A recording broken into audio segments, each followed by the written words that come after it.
Professor David Nutt is one of Britain's leading experts on drugs. But when he suggested in 2009 that LSD, ecstasy and cannabis were less harmful than alcohol or tobacco, he was sacked as chairman of the committee which advised the government on the misuse of drugs. Since then, Professor Nutt has gone further and stated that alcohol is more harmful than heroin or crack. Some have accused him of being misguided and naive. Others have applauded his efforts to take the illegal drugs argument by the scruff of the neck and give it a shake. I'm John McGurk, and today in Out of the Hot Seat I'll be speaking to Professor Nutt about life in high office and how he coped with being so very publicly ousted. The Home Secretary has sacked his chief drugs advisor for criticising the government's decision to reclassify cannabis and saying some drugs were... Earlier this week, Professor Nutt criticised the decision to reclassify cannabis as a Class B drug and accused... Mr Johnson said Professor Nutt's comments showed he had been lobbying to change government policy, which was in breach of the... We are witnessing a collision between science and politics. There may be significant fallout. Well, Professor Nutt, thanks for joining me today. Did you think, when you took the job as chair of the Advisory Council on the Misuse of Drugs, that it would end the way it did and create such headlines? Well, no. When I took the job, I hoped that sense and science and evidence would prevail. I hoped that we could continue to have a reasonable dialogue with the government over new drugs, old drugs, and try to work to a reworking of the Misuse of Drugs Act so it was fair and evidence-based. So I was quite horrified when I was sacked because 4 days before, I think, 3 days before, I'd actually met with the Home Secretary to talk about the ideas we're developing to deal with legal highs. And we had about a 40-minute conversation, and I thought we understood each other rather well. I thought we got on quite well. And he didn't mention anything about your views then? Well, no, it was quite intriguing. Well, because what happened was that I gave a lecture called the Eve Saville Lecture. It was a criminology lecture, annual criminology lecture, in July '09. And that was approved by the Home Office, and it went down fairly well. And then they published the text of the lecture on the 30th of October, I think, last year. And that was what got the media interested. And then I got sacked the next day. So I just thought everything had gone to bed. I actually was amazed that the media would pick up on the lecture and that anyone would be concerned, because it was old hat as far as I thought.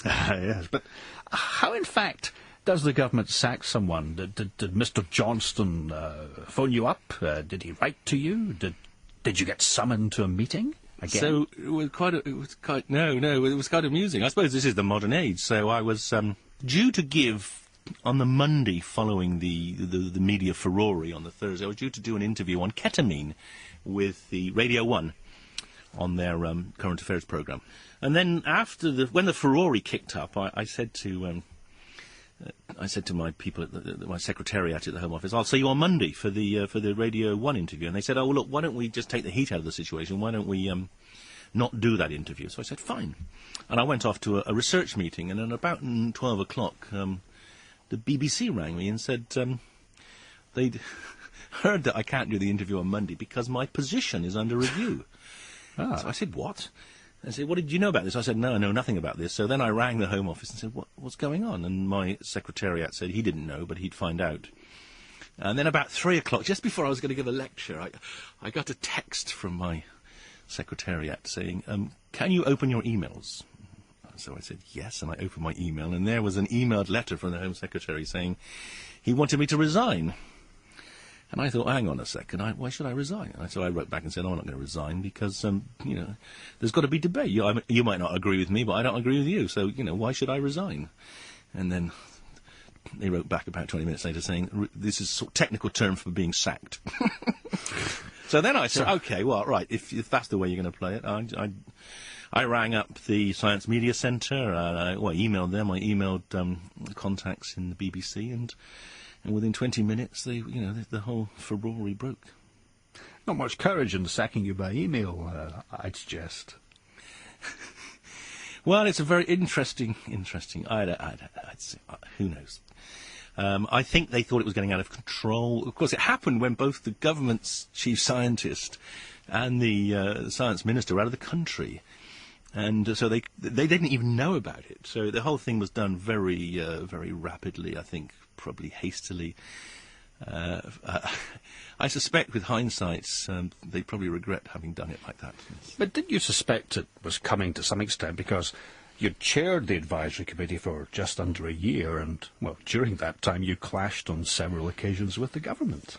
Well, yes, but the clashes were always about science, and I thought, obviously, with hindsight, misguidedly, that my job was to keep pursuing the science and make sure that the government made decisions which were scientific and evidence-based. And it never really occurred to me that they would not want to do that. But within a few months of getting the job, though, you said that taking ecstasy and cannabis was less harmful than drinking alcohol or smoking tobacco. And then, of course, you really provoked reaction when you said that taking ecstasy was less dangerous than horse riding. In fact, you suggested, I think, that equestrian events were also potentially lethally addictive. Quite. And if I just tell you a little bit about the horse riding analogy, because I think it's important for several reasons. It came out of a patient I saw. I'm a doctor, I'm a psychiatrist. I see people who suffer personality change as a result of a brain injury or brain tumours. And I saw a woman whose whole life had been ruined by falling off a horse. She had frontal brain damage, personality change, lost her children, her job, her relationships, and was in a desperate state. And I began to research the dangers of horse riding, and I realised that they were, in fact, surprisingly common. And at the same time, we were doing the review on ecstasy. And ecstasy has been a Class A drug since it was controlled at all back in 1977, and there's no good reason for it to be Class A. There's no scientific reason. And I thought maybe trying to come up with some external measure of harm against which drugs could be scaled would be helpful to the government, because unquestionably it should be downgraded from A at least to B or maybe C. And I thought this kind of comparison might help government bite the bullet and say, OK, we got it wrong, but now we realise it's not as harmful as horse riding. It's reasonable to make it a lower class than it was. So it was an attempt to try to widen the debate. And it clearly worked in the sense we got huge amounts of discussion. A lot of people were quite intrigued by it. And it's actually rolled on now because it's still part of the debate in relation to legal highs. We have drugs out there which people can buy over the internet. Some of which are now made illegal, like mephedrone and napfirone. But we don't know how harmful they are, and we may actually be criminalising people for using things which aren't particularly harmful at all. So, so getting an external metric, an external scale against which drugs should be rated, I think is very important. Yes, but you came up with something called equasy, which is the play on equestrian events, of course. That's right. Weren't you just trying to grab headlines? Weren't you just trying to sex up this whole debate? No, actually not. No, it's what's fascinating about the equasy article was I wrote that for a scientific journal. I didn't know when it was going to be published. Actually, I didn't have any idea whether it would be published before or after the ACMD ecstasy report came out. So this was a thought piece. It was really about setting a scenario for a more general discussion on the harms of drugs and what we should tolerate as a society and what we might not tolerate. It wasn't set. I was absolutely amazed it got into the popular press at all. And I think the only reason it did, in hindsight, the only reason it did was because of my position, because it was written before I became chair. But because of the time lag in terms of publishing, so you write an article and send it to a scientific journal, it may take 6 to 9 months before it gets published. Yes, well, of course, I can tell you as a former national newspaper editor that this is food and drink to the media. Top scientists, big academics says that horse riding is more dangerous than taking ecstasy. This is really what it's all about. Well, maybe I was naive because I genuinely was surprised. But part of the reason it got into the media was because there are certainly campaign groups who were quite hostile to what they saw as my sort of liberal attitude to drugs, and they are very keen that anything that might be seen as making the war on drugs toned down. They want to oppose that. And in fact, they knew that paper was published before I did, because the first time I knew it was published was when the Daily Telegraph contacted me and said, "What do you mean about publishing this paper?" And I said, "What paper?" And they said, "Well, this ecstasy paper, which we just heard about." And I said, oh, is it out now? And they said, yes. And who paid you to write it? And I said, well, no one. I'm a scientist. I don't pay me to write papers. It's part of that's what I do. That's my job. So there was I think there was an attempt, and obviously maybe successful attempt in hindsight, to sort of destabilise my position, because people, I think, were threatened by what I was saying. Looking back, do you think what you said was really wise? Oh, yes, undoubtedly. It's much more important that the debate is held, and it's a public debate, than I should keep my job. In fact, sacking me was probably the worst thing the government could have done, because what it did was simply put the whole issue of relative drug harms into a much, much sharper relief, both the printed media and obviously the electronic media, and I wouldn't be here today if not for that. So that's true. So the whole discussion raised a whole, it was raised several orders of magnitude by that, and which is great, because that's what I wanted to do. I mean, I don't think it's just that people should be given criminal records for taking drugs which are less harmful than alcohol. That doesn't seem to me appropriate, fair. It's also extremely expensive, and in these days of tightening belts, it makes not a lot of sense, really, to fill our prisons with people who are addicted to drugs. So essentially, you fundamentally believe that the current drug laws in this country are wrong. Oh, yeah, the drug laws, in terms of the Misuse of Drugs Act and the classification system, they're fundamentally wrong in terms of where drugs are classified in relation to the Act. And there are drugs which are Class A drugs, which, like ecstasy, which shouldn't be Class A. And there are almost certainly drugs which are lower down, which might be higher up. There are many anomalies in the Drugs Act, and I would like to see the whole Act redone. I think it's absolutely timely to do it. 40 years on, many new drugs available.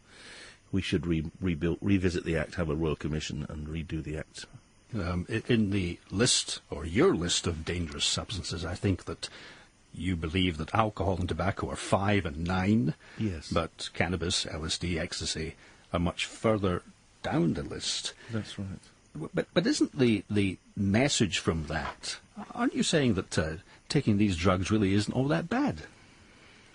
No, I'm saying that taking alcohol and tobacco are very bad. And I think that is the key message, and that's what I said when I was sacked. What I actually said was, look, if we really want to reduce harms from drugs, we want to save people's lives, we should focus on alcohol, because that is the drug which is killing the most young people at present. People die of alcohol poisoning. They die in their 20s of alcohol-related diseases like hepatitis and gastric bleeds and brain injury.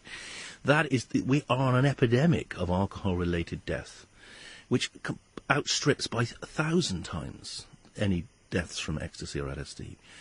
And instead of banging on about, being strong and hard on ecstasy and on cannabis, which also kills very few people, we should be saying, let's really put the focus on alcohol. Let's do something like you Scots were trying to do. I mean, I'm really behind the Scottish government trying to have a rational approach to the pricing of alcohol, which we know works. We know it will reduce alcohol-related intake, or alcohol intake, and therefore alcohol harms. Let's focus on the real problem. Let's not pretend we're doing something about drugs by worrying about cannabis when it's actually a trivial problem compared with alcohol.